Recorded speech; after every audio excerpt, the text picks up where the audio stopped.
Ils nous rejoignent sur ce plateau Olivier Labou, le président de l'Université de Nantes, et Jean-François Gendron, président de la Chambre de commerce et d'industrie de Nantes-Saint-Nazaire. Bonsoir messieurs. Bonsoir. Bonsoir. Et merci d'être avec nous sur ce plateau. Avant de vous faire réagir donc, sur cette nouvelle, notre journaliste Éric Egon est allé tendre son micro aux Nantais pour aussi avoir leur réaction sur cette annonce. Et ils sont partagés, mais ils penchent quand même plutôt vers la Bretagne. On écoute. Je pense que si la Loire-Atlantique s'était rapprochée de la Bretagne, ça n'aurait pas fait de mal, quoi. Mon épouse est nantaise, aurait plutôt tendance à conserver la Loire-Atlantique et ne pas l'associer à la Bretagne. Moi, ça ne me gêne pas. Je pense que deux régions comme celle-ci seraient plus fortes. Étant normand, je suis contre le découpage, enfin le rassemblement Haute-Normandie et Basse-Normandie. Donc pareil pour la Bretagne et les Pays de la Loire. Ça fait quand même très longtemps que Nantes n'est plus en Bretagne et je trouve que Rennes comme capitale de la Bretagne, ça a peut-être plus de sens finalement aujourd'hui. On est à l'origine breton. D'abord on a le château des Ducs et c'est bien dommage qu'on ne soit pas rattaché à la Bretagne. C'est bien dommage.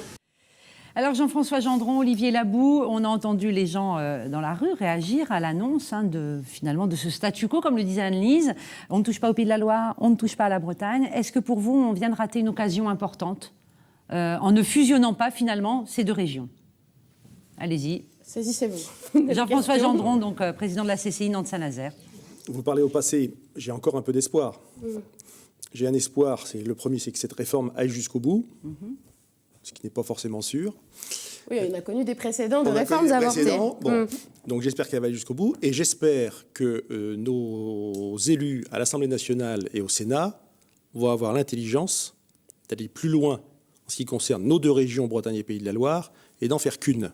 Ça, c'est encore possible. Lors du débat parlementaire. Lors du débat parlementaire. Donc il faut qu'on se batte, ceux qui sont pour cette région unique Bretagne-Pays de la Loire. Nous ne pouvons pas passer à côté d'une réforme d'une telle ampleur en France et ne pas monter dans le train de cette réforme en étant isolé, Bretagne d'un côté, Pays de Loire de l'autre.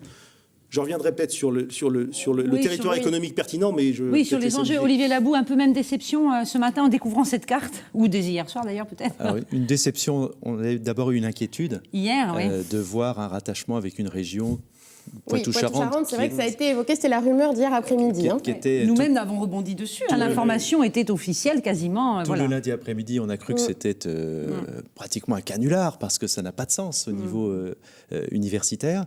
Le statu quo, c'est un moindre mal, mais je pense que ça ne doit être qu'une étape d'une fusion Bretagne-Pays de la Loire au sens des universités. Et je dirai un mot tout à l'heure de ce qu'on est en train de construire concrètement. C'est quand même aussi, on peut le redire, un rendez-vous manqué, parce qu'on dit oui, ça va venir après, avec le débat parlementaire, mais pourquoi ne pas le faire maintenant? Il y a de quoi rager quand même un peu. C'est à minima scandaleux. Je pense que ça révolte beaucoup de gens. Beaucoup de gens ne comprennent pas, comprennent qu'on aille plus loin dans le regroupement des régions. Nous avons besoin aujourd'hui, dans cette économie mondialisée, de régions fortes, avec des métropoles fortes. Nous avons la possibilité, je parle au présent et j'espère au futur, parce que j'y crois encore, nous avons la possibilité d'avoir cette belle région Bretagne-Pays de la Loire. Ça n'est pas au détriment de l'identité bretonne, c'est au contraire renforcer l'identité bretonne avec... Je prends un exemple, 2 ou 3 exemples pour bien faire comprendre à nos téléspectateurs, sur le plan économique, ce qui se passe. La région Bretagne, c'est la première région agroalimentaire de France. La région Pays de la Loire, c'est la 2e région agroalimentaire de France. Est-ce que vous imaginez ce que peut faire une seule région, Bretagne-Pays de la Loire, au niveau pôle agroalimentaire européen, voire plus?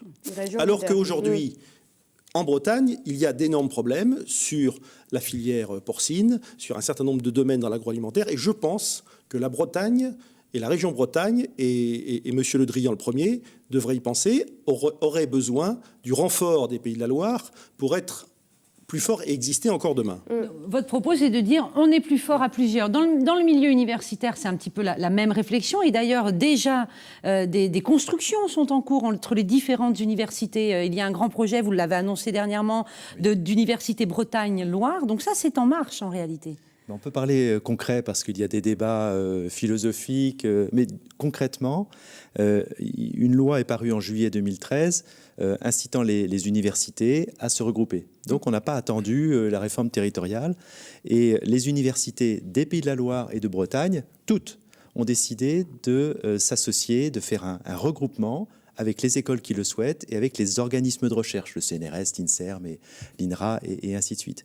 Donc cette construction, qui fait un espace de coopération, de coordination, elle verra le jour au 1er janvier 2016, sur un axe Nantes-Rennes fort, entraînant l'ensemble des établissements. Et ça, c'est du concret. Et si les deux régions ne fusionnent pas, est-ce que ça vient mettre en danger Alors, le plus grand danger eût été une fusion avec une autre région. Là, on avait une incohérence totale en faisant fi des acteurs de terrain, de la société civile, en n'écoutant absolument pas ce qui se passe sur le terrain.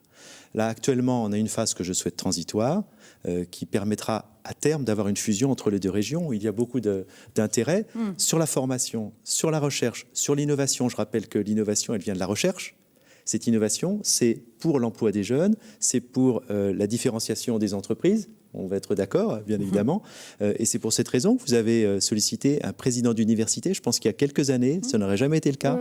On a besoin de tous aujourd'hui. Puisque l'enseignement supérieur et la recherche sont du domaine de compétences des régions et des compétences qui devraient aussi être améliorées. Y compris le développement économique. Y compris le développement économique. Et l'innovation à travers l'enseignement supérieur et la recherche. Nous étions encore en réunion la semaine dernière ensemble sur ce sujet. Le monde de l'enseignement supérieur, le monde économique, je pense que nous pouvons être moteurs. Et nous travaillons beaucoup avec Rennes, et je ferai une communication commune avec le président de la CCI de Rennes dès ce soir sur le sujet qui nous intéresse. Qui est sur la même ligne que vous. Parce qu'on travaille ensemble déjà depuis longtemps, avec nos présidents aussi de communautés urbaines. Nous pouvons être moteurs pour aller plus loin. Mais avez-vous été consulté, au fond ? Non. Par ceux qui imaginent et qui construisent et qui fabriquent cette réforme. Vous avez été entendu, Olivier Labou, vous étiez à la session extraordinaire du Conseil régional, le 13, me semble-t-il, voilà, de mémoire. Mais sinon, au-delà de ça, est-ce que vous avez fait partie de comités de réflexion ? Est-ce qu'on vous a entendu, consulté ? Alors, sans être consulté, on a voulu finalement, on l'a dit peut-être modestement, mais on l'a dit quand même, on a voulu être exemplaire. C'est-à-dire qu'on est allé au-delà des frontières administratives pour construire quelque chose qui avait du sens au niveau scientifique, au niveau pédagogique. Et il faut avouer qu'au départ, ce n'était pas si naturel, y compris pour les politiques. Mais aujourd'hui, ils nous disent, c'est bien, vous avez montré l'exemple. Vous avez pris les devants, finalement. Exactement. Ouais. On veut être exemplaire sur cette histoire. Alors, nous avons une réforme en cours qui continue d'agiter le monde consulaire au niveau national. Et donc, dans ce cadre, nous avons déjà fait des propositions de regroupement, de rapprochement, mais ça nous paraissait tellement évident. Quand vous prenez les pôles de compétitivité, quand vous prenez l'IRT Jules Verne, le pôle Mer-Bretagne Atlantique, l'IRT Bicom, le pôle Images et Réseaux, le pôle VG Police, les EMR, et j'arrête là, ce ne sont que des sujets, les énergies marines renouvelables, ce ne sont que des sujets qui sont transversaux sur nos deux régions. C'est pour ça que ce n'est pas la Loire-Atlantique en Bretagne, c'est forcément Pays de la Loire et Bretagne qui doivent s'unir les deux régions et ne entières. faire qu'une. C'est vrai que l'un des arguments qui a quand même été avancé pour ce découpage, en tout cas au niveau national, c'est peut-être moins vrai à notre échelle, c'est la compétitivité économique, de faire de ces régions des grandes régions qui rivalisent avec leurs homologues européennes.